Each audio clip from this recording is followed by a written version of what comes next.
Hi guys, this is Jessica Rosenstrau, and this is EDL 854 Intro to Building Finance.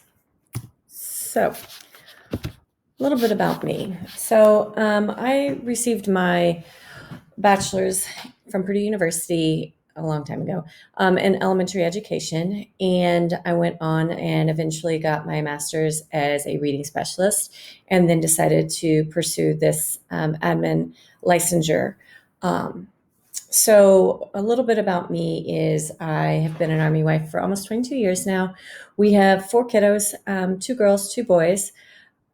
We have our oldest is in college, then we have one in high school, one in middle school, and one in elementary school. So, it's kept us quite busy.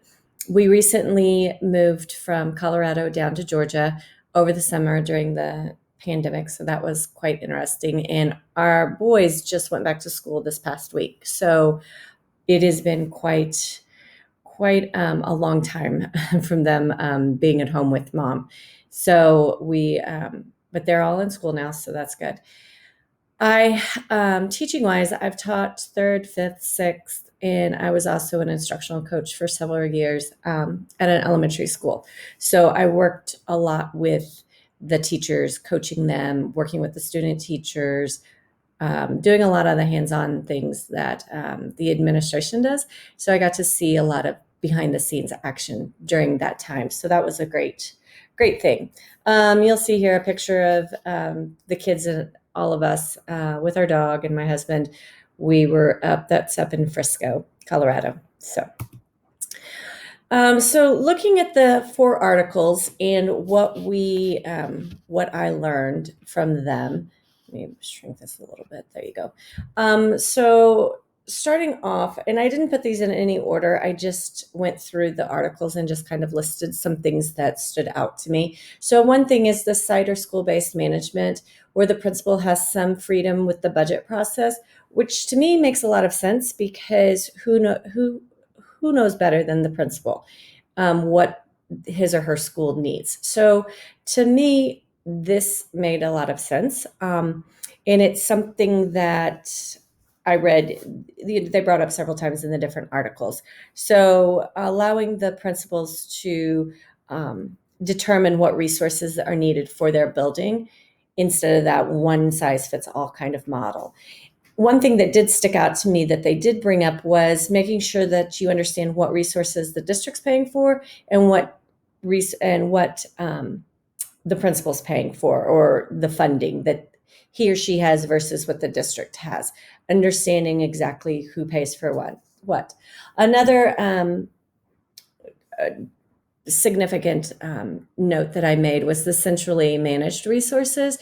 And I broke those down. So they talked about the consistency of that. So, this made sense to me because when you think about districts and thinking about the textbooks for the elementary schools, you want it kind of consistent oftentimes, at least in my past, that's what I've seen. So that made sense, being consistent. So oftentimes the district office buying the curriculum for a math program for all the elementary schools. So it's consistent throughout. Cost effectiveness or the economics of scale. And they mentioned the transportation and looking at the number of students in a school for the amount of funding. So the size of the enrollment. And I know that was a big thing in the last district I came from. And then the efficiency. So they talked about how some things are it makes more sense. The processes are easier. So for instance, human resources and finance being in one place. Another interesting thing that I picked out, and this was the second article, was talking about really what principals need to make sure they're focused on. And so the things they talked about were developing a school budget. And I know that my principals have all done this in the past, but what I've found is that there's not a lot of discussion when it comes to that from the administrators. They don't talk to the staff about the budget, or they may mention the budget, but they're not sharing with us exactly what the breakdown is or how much that is or what that looks like. So this stood out to me because I thought, well, of course, the principal should be developing the school budget because they set the philosophy and usually work with a group to, what is the philosophy of the school? What are our school goals and stuff? So then they should be allowed to develop the school budget and work with their staff to figure out what exactly is needed within their building. The next slide that I have. So the next thing I was about the fundraising. So support growth of schools and to use appropriately were the two key things when it comes to fundraising. All of my schools have always done fundraising. The last school I was in, we had it was a more affluent area. And so the parents were very involved and had huge fundraisers. And so we were able to buy classroom sets of Chromebooks for the students and different things like that through these. So ensuring as a principal, exactly what you can and can't do with fundraising and make sure you're utilizing it appropriately. Another thing was keeping accounts. And this is where I can say that I'm a little leery of looking at exactly the budget and keeping track of what's coming in and what's going out.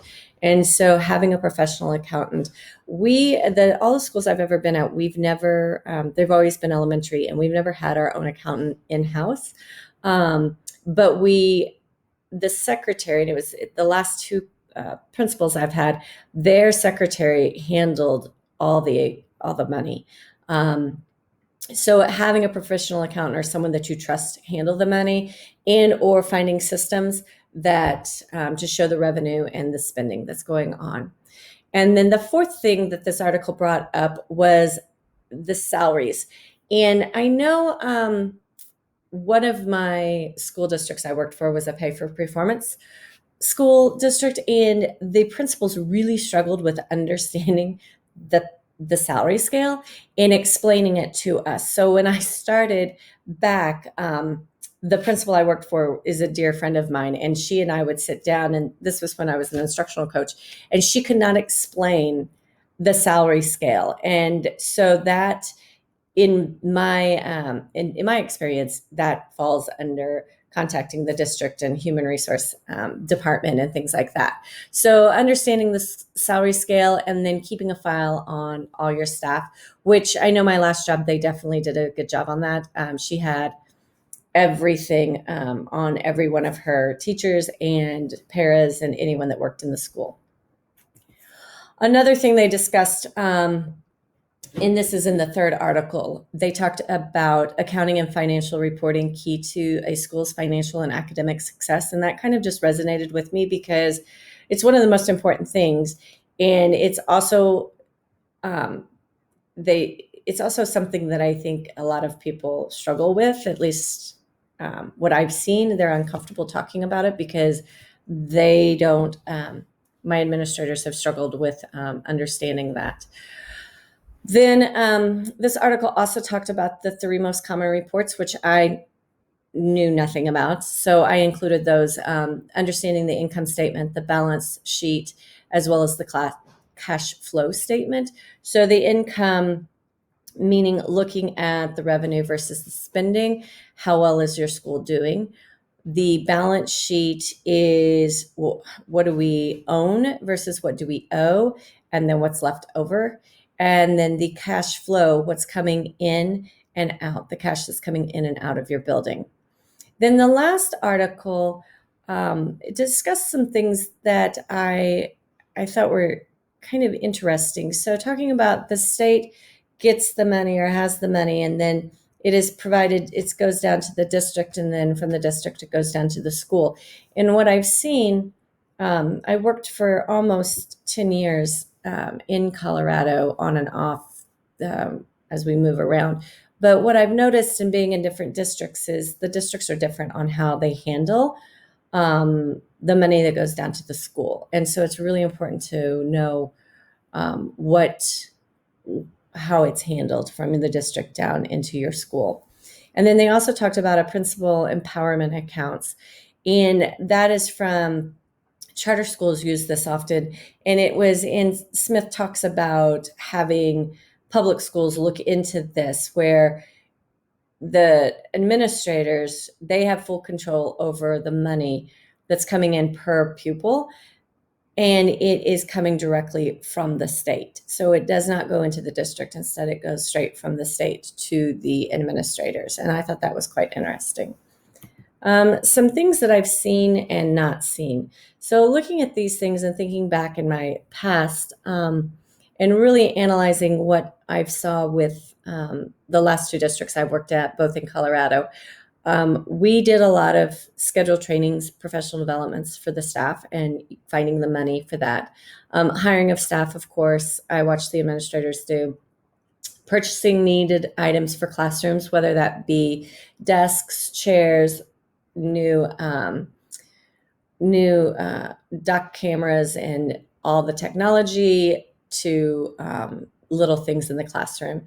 My last school, we did not get a budget in the classroom every year. The first year you came in, you got a $200 stipend or something that you could use, but after that you got nothing. We created a wish list, and the parents would buy whatever was needed in the classrooms, and you were hopefully lucky enough that a parent or family or families would adopt you, and you could use that for funds for things in your classroom. I've also seen them have a secretary, like I said before, that works, that they work with very closely, and the secretary handles the money more. But the administration is very well aware of what money is available, where is it going, and that sort of stuff. And then, like I said, it varies within the districts, is what I've seen. What I've not seen is how much money is available. Even when I was an instructional coach and really saw behind the scenes of what my administrators were doing, I never knew how much money they were getting each year. I didn't understand their hiring, how they broke that down. I was never part of that. How to manage the money, which is a huge concern of mine. Guidelines and restrictions on the money that we get, as well as the reasoning behind the spending of certain programs or trainings, and whether it was district approved or school approved. So my last school I was in, where I taught fifth grade for a couple of years, and then sixth grade. And what I saw was that when we changed superintendents, the way the money was being dealt with changed as well. So the previous superintendent, when she was there, before she retired, the schools got to choose the curriculum. So the reading curriculum, the math curriculum, and every school was different. Then when the new superintendent came in, he started changing things around. And so last year, we spent a lot of time looking at different reading curriculums and figuring out which one they were going to adopt as a district-wide. So that is some of the things that I've not seen and was not privy to. And then finally, my concerns. So this class is definitely one that I have been very apprehensive to take. I was a little hesitant. I just don't have any prior knowledge on this. And so the unknown's scary for all of us, no matter how old we get. So the lack of knowledge is a concern of mine. I do not want to step out of line and put my district and school in a bad situation. Looking at how, and they mentioned this in one article, being hired into a district that's afraid of change. So I liked the school-based management system where you're putting more control into the administrator's hands. And what if you're hired into a district that isn't that way and is very leery to move that way? And thinking about, how do I go about doing that? Because I want what's best for the students and my staff. And so how do we encourage the district to kind of move toward that SBM system? Looking at the kind of district I'm hired into, like I said, even in Colorado, living where I lived and the districts I've worked in, they were all different. And so knowing and understanding what I'm walking into. What if we don't have an accountant or someone that is more knowledgeable than I am, and we don't have the funds to hire that? How do I go about alleviating that and fixing that? And then also another concern is lacking the ability to be creative. So one of my administrators was brilliant on the way she managed the money and the way she handled things. And so one of my concerns is, what if the district is so tight with you that they don't they don't allow for that creativity. So those are some of my concerns. I'm really looking forward to this class. I think I'm going to learn a lot, and hopefully I come out with a better understanding at the end of this. So here are the references from the articles we read. Thank you very much.